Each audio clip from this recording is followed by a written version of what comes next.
Bienvenue sur vino.be. La question du jour, y a-t-il des tanins dans le vin blanc? Ben oui, mais en quantité beaucoup plus faible que dans le vin rouge.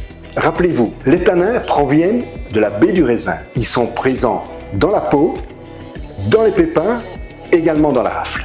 Mais les tanins, rappelez-vous, peuvent provenir également d'un élevage en fût de chêne. Donc les tanins sont naturellement présents dans cette peau, dans les pépins, parfois dans la rafle, qu'ils soient rouges ou blancs. Toutefois, la grande différence, c'est lors de la vinification des vins blancs, qui suit un processus tout à fait différent que les vins rouges. Car cette fermentation limite fortement l'extraction des tanins de la peau et des pépins.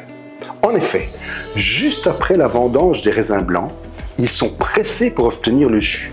Il n'y a donc très peu de contact entre le jus, la peau et les pépins. Les tanins n'ont donc pas le temps de se diffuser dans le mou. Vous avez compris, mais évidemment, ce serait trop facile, il y a des exceptions. Première exception sont les vins blancs qui sont élevés et même fermentés en fût de chêne.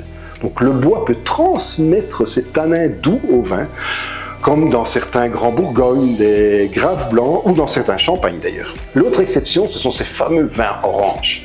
En fait, un vin orange, ce sont des vins blancs qui sont élaborés et vinifiés comme des vins rouges. C'est-à-dire qu'il y a une macération prolongée des peaux et des pépins, et parfois de la rafle, qui restent donc en contact avec le jus durant la fermentation ou la macération. Et ces tanins, évidemment, diffusent dans le mou et apportent une astringence perceptible. En conclusion, oui, les vins blancs contiennent des tanins, mais en très faible quantité, sauf en cas de macération pelliculaire ou d'élevage spécifique en bois. Ils sont donc moins astringents, plus axés sur l'acidité, la fraîcheur et les arômes primaires. Merci et à bientôt sur vino.be.